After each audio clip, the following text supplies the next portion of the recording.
At my birthday party, my mother-in-law whispered something in my husband's ear, and I saw the shift in his eyes.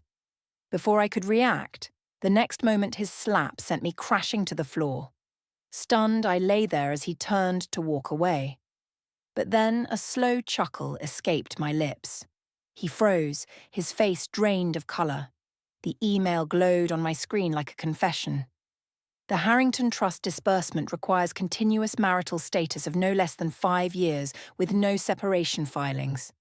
My hand trembled as I forwarded it to my encrypted server. The final piece slotted into place. Behind me, the grey Boston dawn filtered through designer curtains. Curtains James had insisted on, costing more than my first car. I slammed my laptop shut as the bathroom door opened, steam billowing out as James emerged, towel wrapped around his waist. His body was still magnificent at 37, but his eyes held that increasingly vacant look I'd been documenting for months. "Happy birthday, Elise," he said, the words rehearsed and hollow. He bent to kiss my cheek, his lips cool despite the hot shower. "Mother's excited about tonight." "I'm sure she is," I thought, but replied with practiced warmth. It was so generous of Victoria to arrange everything. My voice, the one I'd perfected in courtrooms to sway juries, didn't betray the ice forming inside my chest. "What are you working on?" he asked, glancing at my closed laptop. "Just reviewing the Westbrook merger documents," I lied smoothly. Even birthday girls don't get days off at Caldwell and Pierce. He nodded, accepting this without question. When we'd first met 6 years ago, he would have teased me about my workaholic tendencies, maybe even tried to coax me back to bed. But that James was gone now, replaced by this polished automaton who responded to his family's signals like a trained animal. As he dressed for his morning at the family office, I retreated to my walk-in closet, the one place in our Beacon Hill brownstone without cameras. Victoria had installed the surveillance system last year during our renovation, a thoughtful security measure for her beloved son and daughter-in-law. Only I knew about the tiny devices I discovered during a methodical search 3 months ago. Only I knew that I'd left them functional but fed them a loop of routine activity whenever I needed privacy. Inside the closet, I pressed my fingertip against a nearly invisible seam in the wall. A panel slid open, revealing a water-resistant case containing hard drives, a backup laptop, and 3 burner phones. My insurance policy, my weapon. For 4 years, I'd been the picture-perfect addition to the Harrington dynasty, Harvard law graduate, rising star at Boston's most prestigious corporate law firm, charitable foundation board member, and devoted wife to James Harrington, heir to one of New England's oldest fortunes. The society pages loved us. Victoria paraded me at every function like a prize thoroughbred. No one suspected that behind my carefully applied makeup and designer clothes, I was building a case that would bring the Harrington empire crashing down. It started with discrepancies I noticed while helping James review some family business documents. Numbers that didn't add up, subsidiaries in countries with questionable banking laws. Then came the strange meetings. James would return from them with altered behaviour, more withdrawn, less decisive. The way Victoria would whisper things in his ear at family gatherings that would change his demeanour instantly. I'd spent 3 years defending corporations against fraud allegations. I knew what financial manipulation looked like. I knew what psychological control looked like, too. The day I found James staring catatonically at a video sent by his cousin William was the day I began my secret investigation in earnest. That night, I purchased the first burner phone from my hidden cache. I extracted a micro SD card and inserted it into my secure phone. The encrypted files contained everything. Bank transfers to offshore accounts, recordings of family meetings where they spoke openly about conditioning certain responses in James, evidence of market manipulation and bribes to federal officials.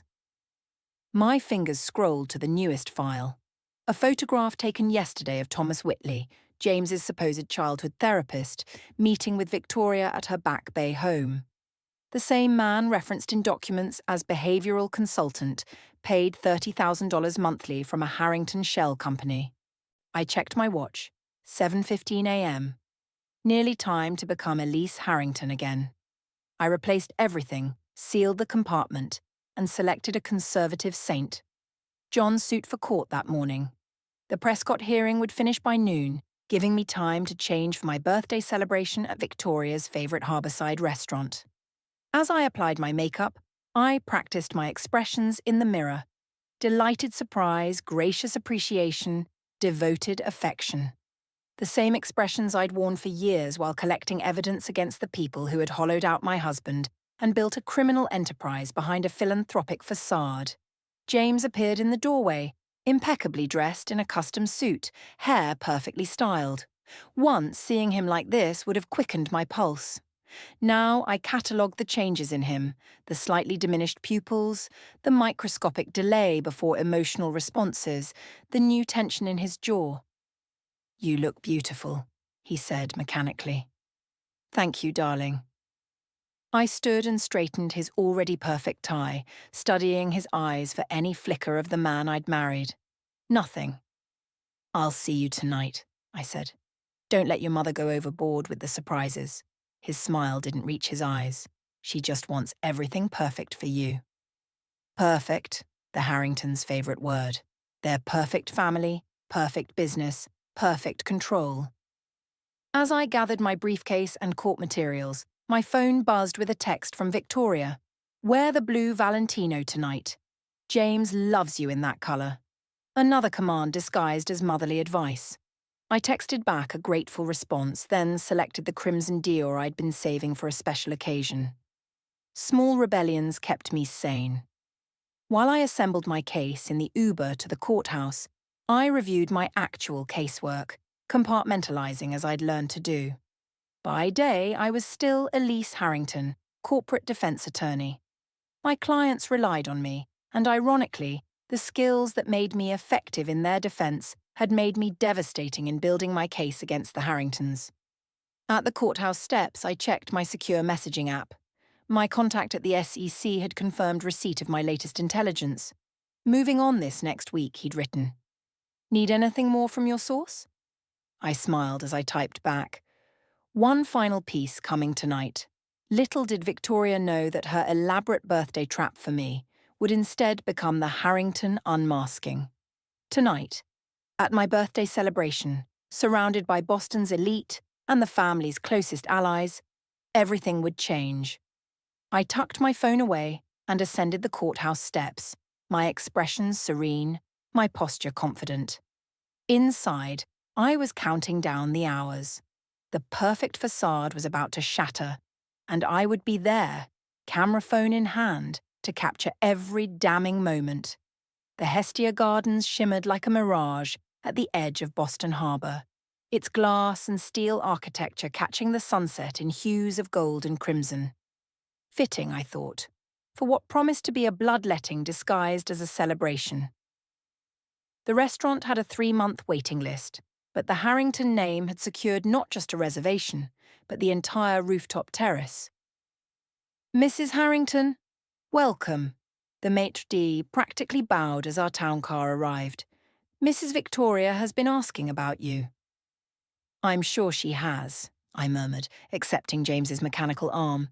He'd been silent during our ride, checking his watch every few minutes as if timing his performance. The elevator ascended smoothly to the rooftop, and I used those moments to center myself.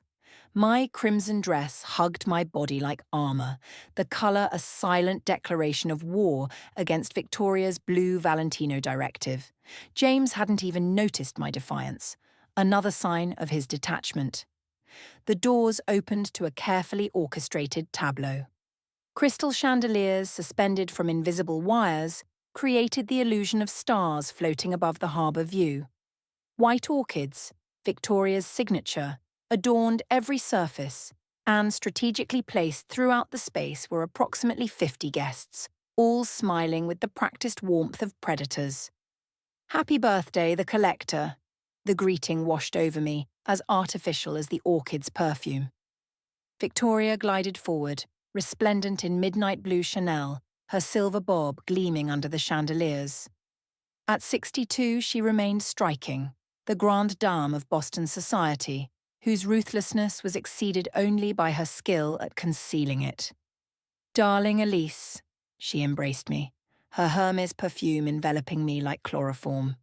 Her lips brushed my cheek as she whispered. Blue would have complemented James better for the photographs. "I wanted to surprise everyone," I replied, matching her steel warmth. Even on my birthday, her eyes flashed, the first authentic response I'd seen from her in months. She recovered instantly, linking her arm through mine to parade me through my celebration. "Everyone important is here," she announced, leading me past Boston's elite. The police commissioner, 2 state senators, a federal judge, and 3 university presidents. I noted each face, mentally checking them against my files of Harrington connections.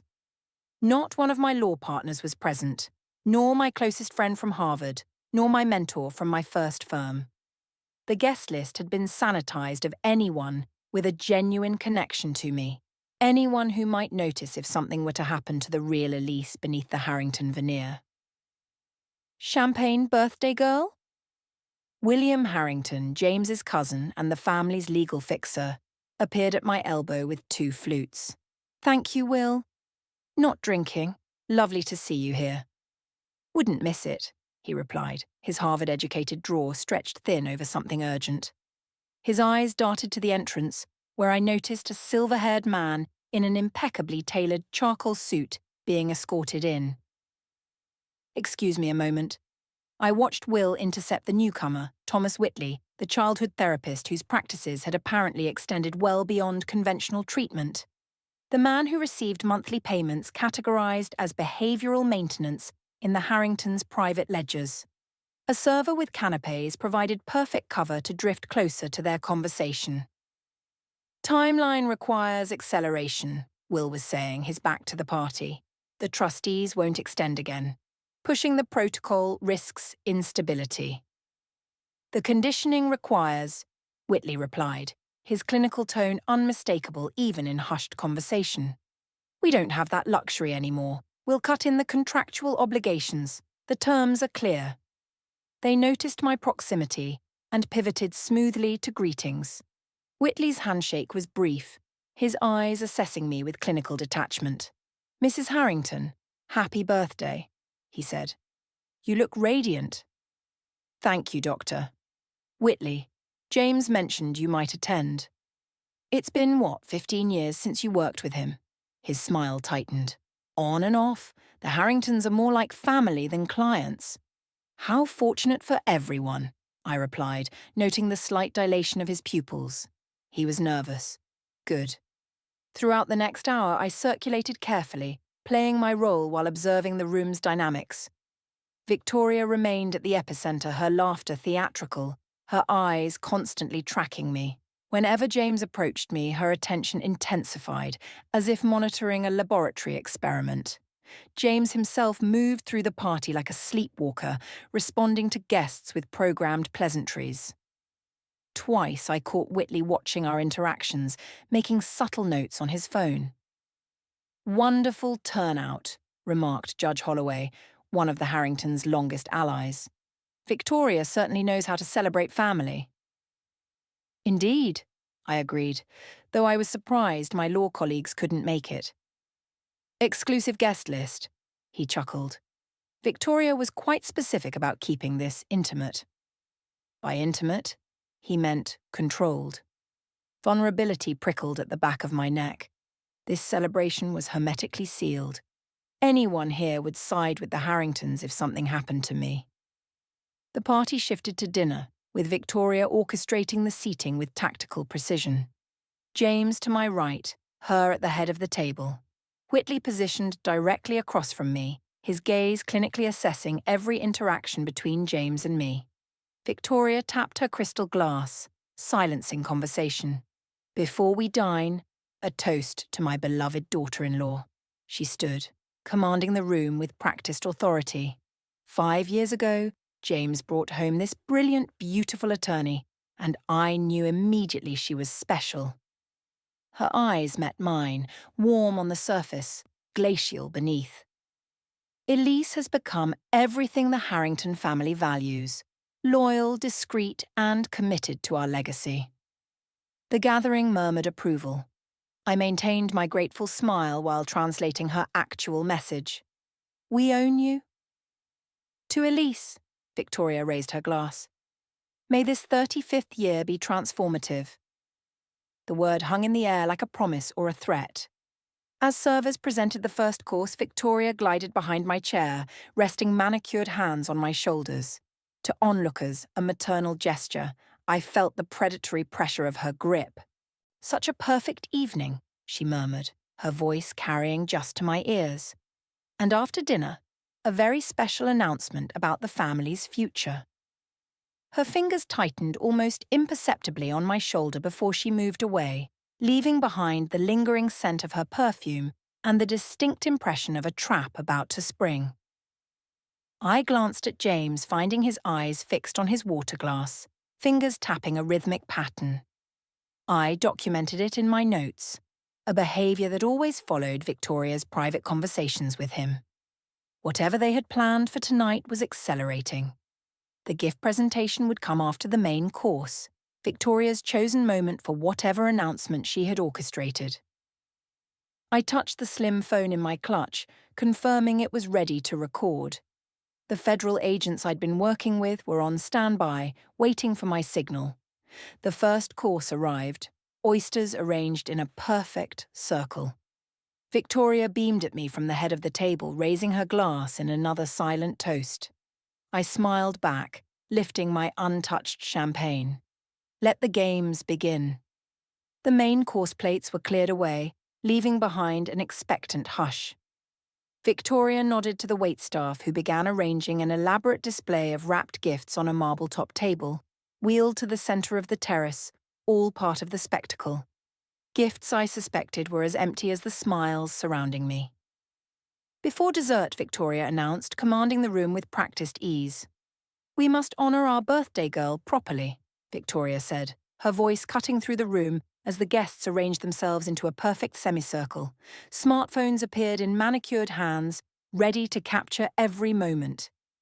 In prior years, I might have felt uncomfortable being the centre of attention, but tonight, I welcomed every camera. James guided me to the gift table, his hand pressed firmly against the small of my back. His touch, once warm and reassuring, now felt mechanical, a practiced gesture rather than an intimate connection. Start with this one, Victoria instructed, handing me a small box wrapped in Tiffany blue. A collective murmur of appreciation rippled through the gathering. I accepted it with a practiced smile, unwrapping it deliberately. Inside, nestled on white satin, lay a platinum bracelet studded with diamonds, a beautiful handcuff. It's lovely, I said, holding it up for the requisite photographs.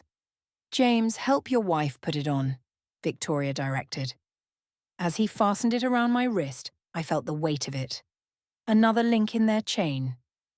The performance continued through several more gifts. Expensive, all carefully selected to reinforce my position as a Harrington possession rather than an individual. A designer handbag, a weekend at their Martha's Vineyard estate, a donation in my name to the Harrington Foundation. And now, Victoria's voice softened dramatically, for our special announcement. She glided forward, her movements so precise it might have been choreographed. The scent of her heiress perfume preceded her, wrapping around me like an invisible constrictor. The room stilled, all eyes focused on our tableau.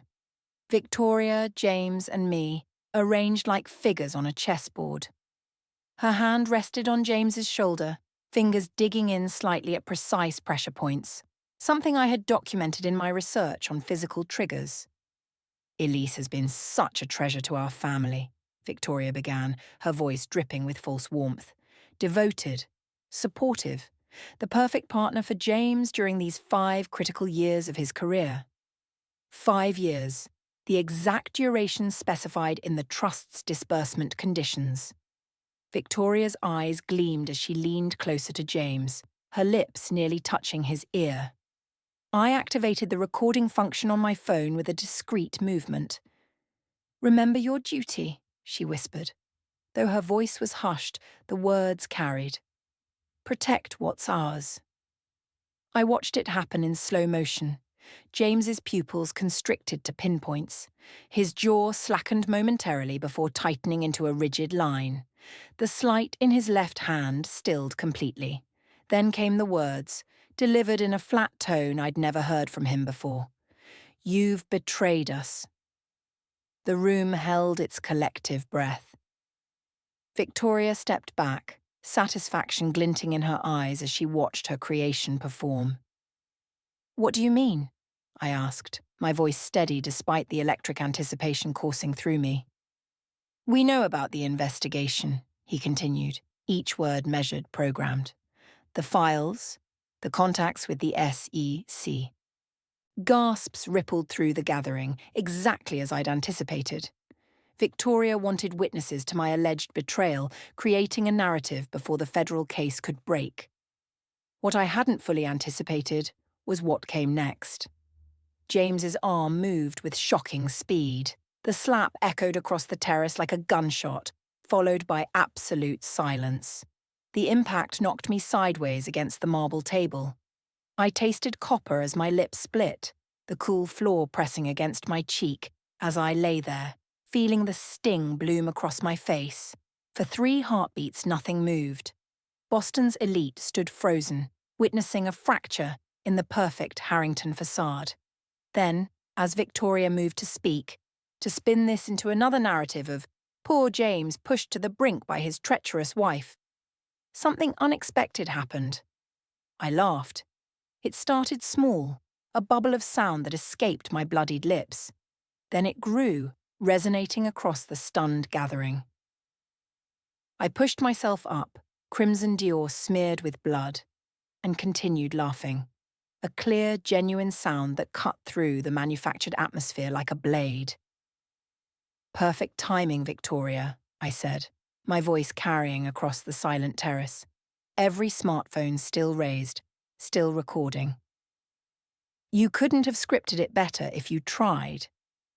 Confusion clouded her perfectly composed features. This wasn't in her scenario.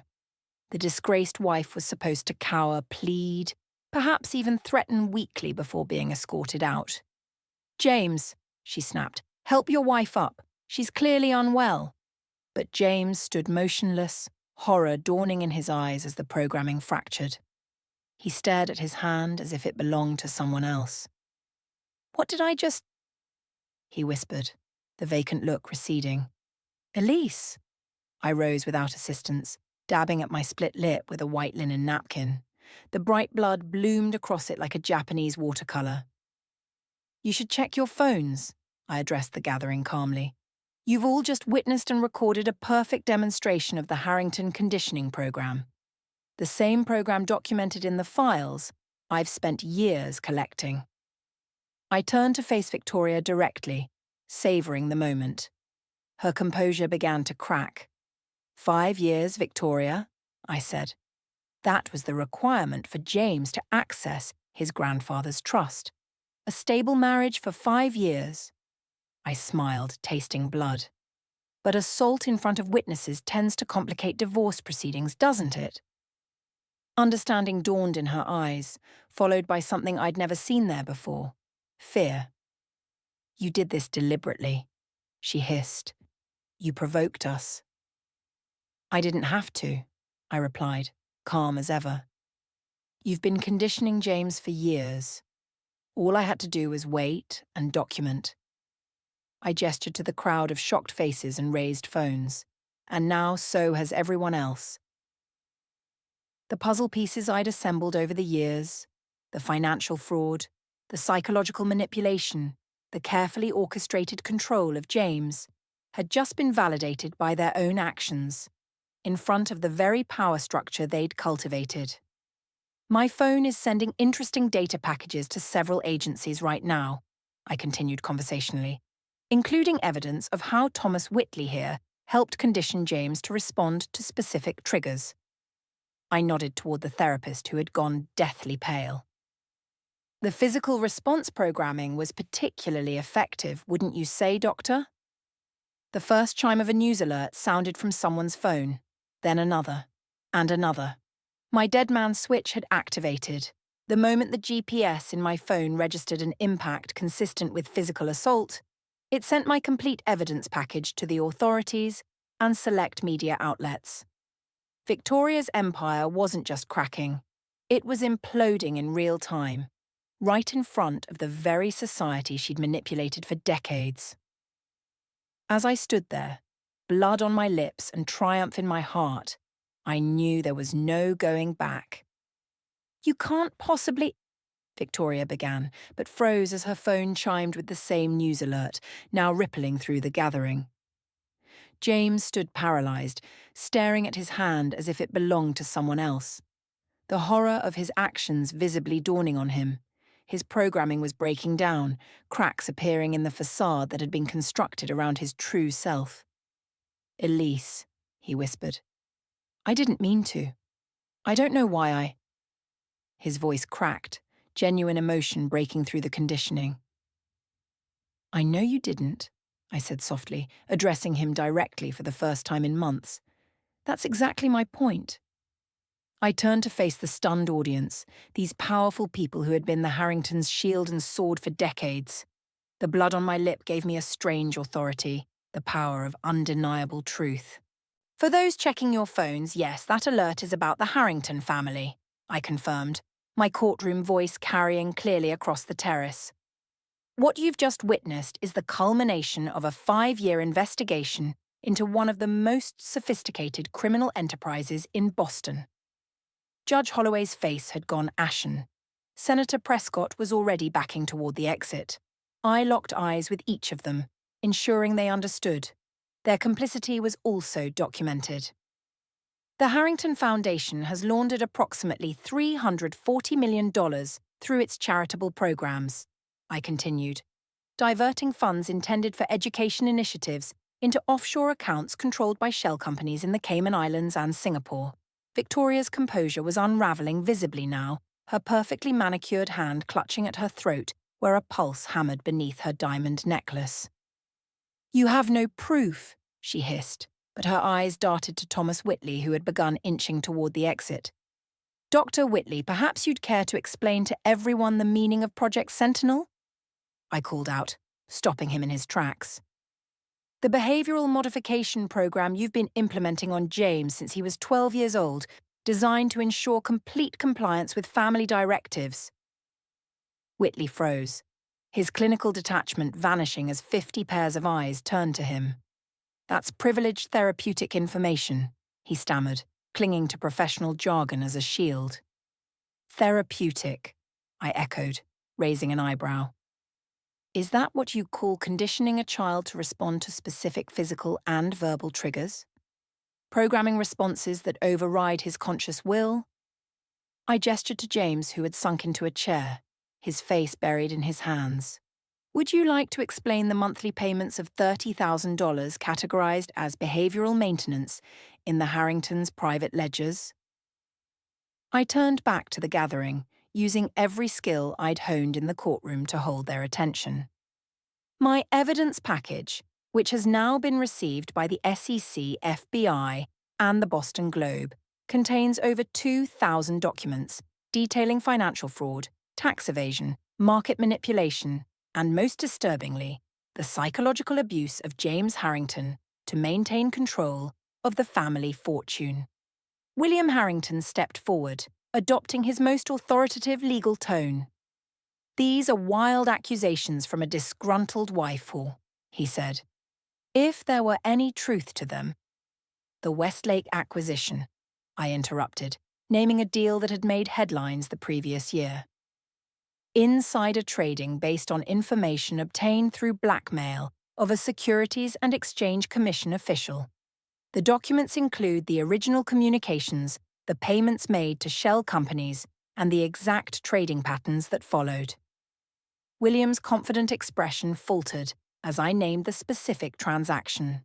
I continued relentlessly. The charitable donation to Boston Children's Hospital last year, lauded in every newspaper. 87% of those funds were redirected through 3 separate foundations before landing in an account controlled by Victoria Harrington in Zurich. I met Victoria's gaze directly. Account number 8947721334412, opened under the name Helen Marin, your mother's maiden name. The specificity of the details silenced any further objections in the crowd. Phones were now being used not just to read alerts, but to search for corroborating information. The evidence I'd spent years collecting was coming to public knowledge in real time. Victoria, ever the strategist, attempted to regain control of the narrative. Elise has been under tremendous pressure with her caseload, she began, adopting a concerned tone. We've been worried about her mental health for months. Shall we discuss the surveillance system installed in our home during last year's renovation? I countered. Or the medication added to my evening tea on nights when I worked late on certain cases. I've had blood tests documenting the sedatives for months. A new murmur rippled through the crowd. The calculated gaslighting was exactly what many of these powerful women had experienced themselves in Boston's elite circles. I turned to Dr. Whitley, who stood paralyzed with indecision. Dr. Whitley has a choice to make tonight, I announced. The federal agents who have received my evidence package will be particularly interested in his records of the conditioning program. I paused deliberately, making sure he was listening closely. I'm prepared to recommend immunity in exchange for his complete testimony about the methods used and who authorized them. Whitley's eyes widened at the lifeline being thrown. The same applies to anyone in this room, I continued, addressing the gathering. Those who come forward voluntarily with information will be viewed very differently from those who wait for subpoenas. The strategic fracturing of the Harrington alliance was happening faster than even I had anticipated. Already small groups were forming, whispering conversations indicating alliances shifting like tectonic plates. James looked up at me, his eyes clearer than I'd seen them in months, the programming temporarily disrupted by the shock. How long have you known? He asked, his voice barely audible. 3 years, I replied quietly. At first, I noticed small inconsistencies in your behavior after family meetings. Then the vacant episodes became more frequent. The final piece was finding Whitley's name on those payment records. I never wanted to hurt you, he whispered, genuine anguish breaking through. I know, I said, and meant it. That's why I've spent 3 years building this case instead of simply leaving. You weren't the only victim, James. Victoria, seeing her control slipping away completely, made a final desperate attempt. This is absurd, James. Tell them... But James was staring at the blood on my lip, a terrible recognition dawning as memories began breaking through the conditioning. You did this to me, he said to his mother, his voice gaining strength. All those sessions with Dr. Whitley when I was a child, the special educational programs every summer. This isn't the first time you've made me. He couldn't finish the sentence, horror washing over his features. The elevator doors opened, revealing 2 men in suits who surveyed the scene with professional detachment. Perfect timing, I noted, recognizing my contacts from the FBI. Gentlemen, I believe several people here are eager to make statements, I said, as the evidence I'd gathered was no longer just files on secured servers. It was unfolding in human drama across the rooftop terrace as decades of manipulation, fraud, and control began to unravel thread by thread. At the center stood Victoria, her empire crumbling, her mask of perfection finally irrevocably shattered. The FBI agents moved with practiced efficiency, securing the exits while introducing themselves to the increasingly agitated crowd. One of them, Agent Rivera, whom I'd been feeding information to for months, gave me a nearly imperceptible nod as he approached Victoria. Mrs. Harrington, he said, presenting the paperwork. "We have a warrant to seize all electronic devices and documents in your possession." Victoria's hand trembled as she took the document, her eyes scanning it with the desperate intensity of someone searching for an escape clause. Finding none, she turned to William, who had already begun backing away from her, the family's legal fixer already calculating his own exit strategy. "This is absurd," she insisted, but her voice had lost its authoritative edge. "Do you know who I am?" she demanded. "We know," Agent Rivera replied.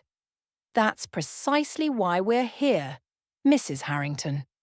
Around us, the elegant birthday celebration had transformed into a scene of barely contained chaos.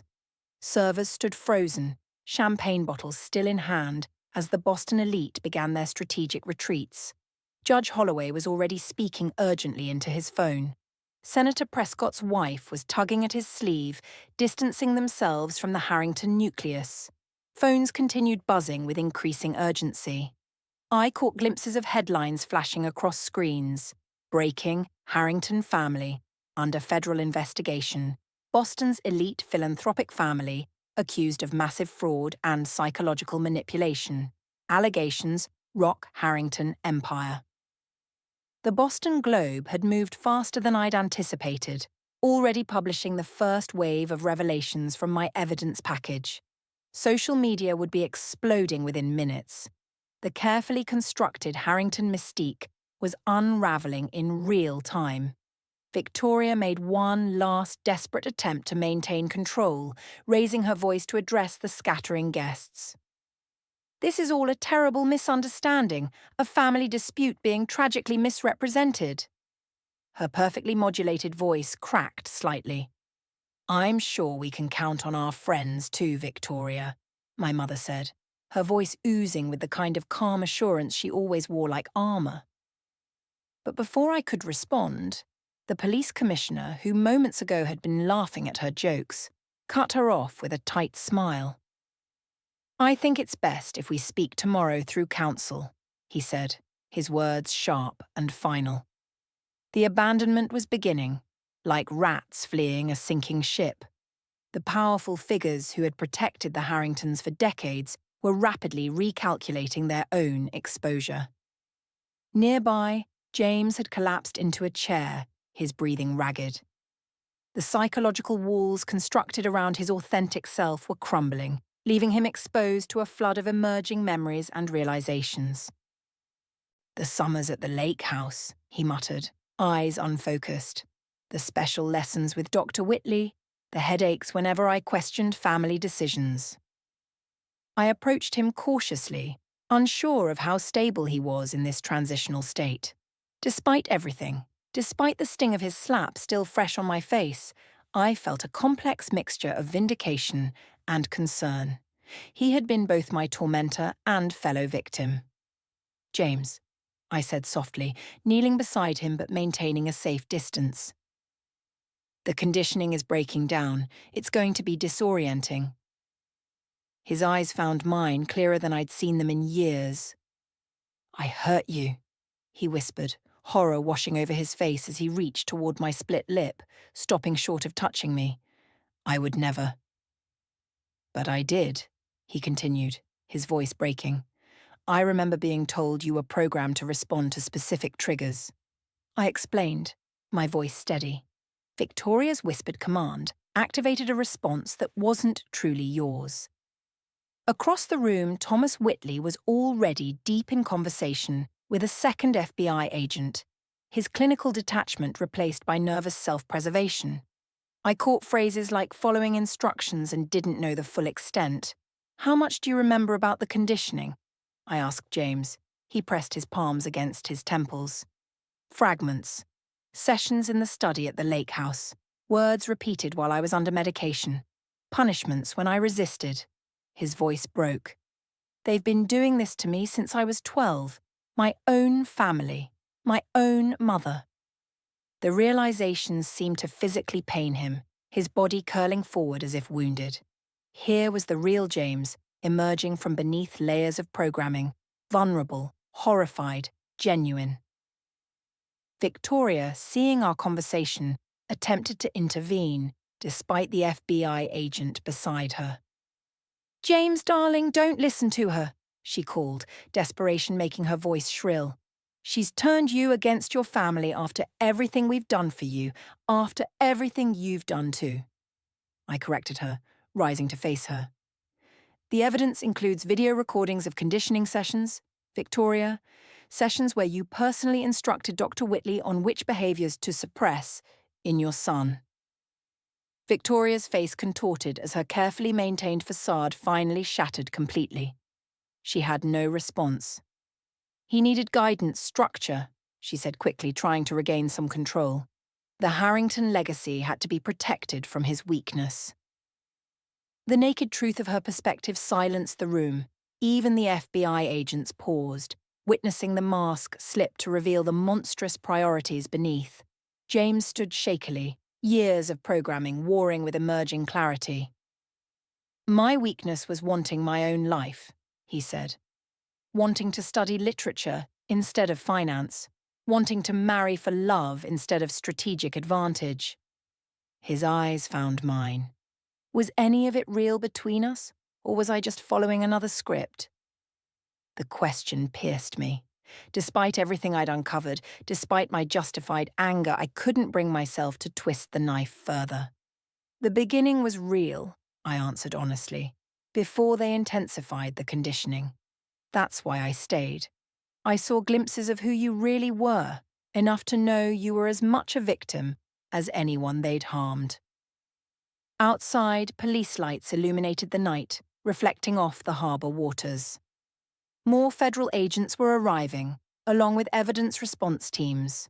The Harrington Empire's collapse was accelerating by the minute.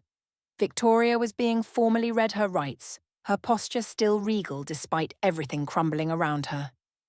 William was already negotiating, his legal mind calculating the benefits of early cooperation.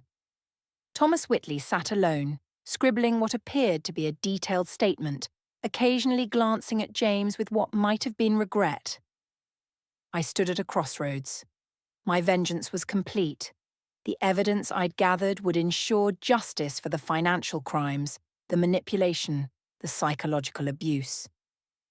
I could walk away now, leave James to find his own path through the wreckage. But as I watched him struggling to process decades of psychological manipulation, I recognized something of myself in his orientation.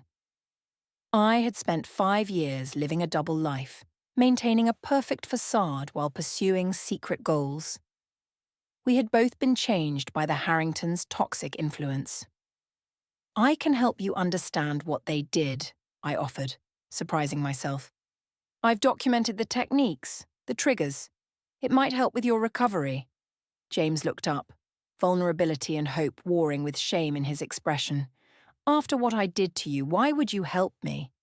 I touched my split lip, feeling the sting, because unlike your family, I can distinguish between the puppets and the puppeteers. Around us, the Harrington Empire continued its spectacular implosion. Years of manipulation and deceit exposed to the harsh light of justice. And in that chaos, I made my choice. 6 months after my birthday celebration turned revelation, I sat in the federal courthouse, watching Victoria Harrington enter in handcuffs. Gone were the designer clothes and perfect makeup, replaced by a prison-issued jumpsuit. Still, she held her head high, refusing to acknowledge the spectators who had come to witness the matriarch's downfall. The courtroom was packed with journalists, former business associates, and most importantly, others who had been victimized by the Harrington family over decades. Some I had found through financial records, others had come forward after the initial reports broke. Each carried their own story of manipulation, coercion, or financial destruction. "All rise," the bailiff called as Judge Matsuda entered. Not Judge Holloway, who had recused himself immediately after my birthday revelation and was now under investigation for his role in several questionable Harrington judicial outcomes. The proceedings moved with the inexorable rhythm of justice finally unleashed. The prosecution presented evidence, meticulously organized from my files and substantially expanded through the federal investigation that followed. Bank records, witness testimonies, psychological evaluations. The truth laid bare beneath the harsh fluorescent lights of the courtroom. Victoria's legal team had crumbled in the preceding months. William Harrington had turned state's evidence almost immediately, prioritizing self-preservation over family loyalty. The prominent defense attorneys initially retained had withdrawn one by one as the depth of the evidence became clear. Now she sat beside a court-appointed defender who seemed overwhelmed by the case's complexity. During a recess, Mara Chin, one of the forensic accountants assigned to the case, approached me in the hallway. "We've traced over $480 million in misappropriated funds," she said quietly. "Your initial estimates were conservative." I nodded, unsurprised. "What about the trust?" "That's the interesting part," Mara replied.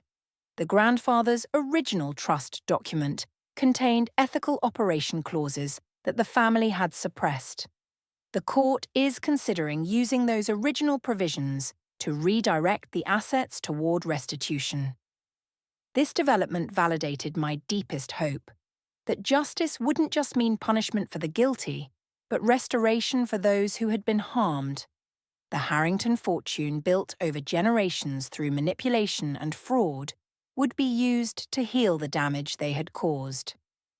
Outside the courthouse steps each afternoon, I met with former employees, business partners, and even family members who had been pushed aside when they questioned Victoria's methods. Each shared pieces of the puzzle I hadn't known, extending the pattern of abuse and control back decades before my involvement with the family. Angela Harrington, James's cousin, who had been disinherited at 19 for refusing Victoria's career guidance, became a particularly valuable ally.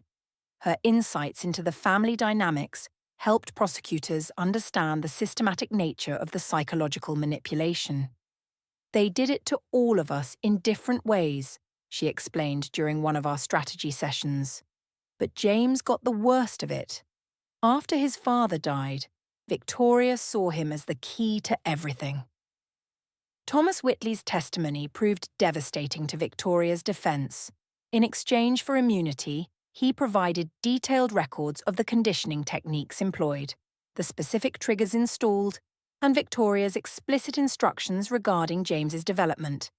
The clinical precision of his notes left no room for doubt about the deliberate nature of the psychological abuse. James himself was absent from the proceedings, receiving treatment at a specialized facility focused on deprogramming and recovery from psychological manipulation. His own legal standing remained complex, both perpetrator and victim. The slap that had been the catalyst for the Harrington downfall was being reconsidered in light of the documented conditioning. I visited him once a month, maintaining professional boundaries while providing information that aided his recovery.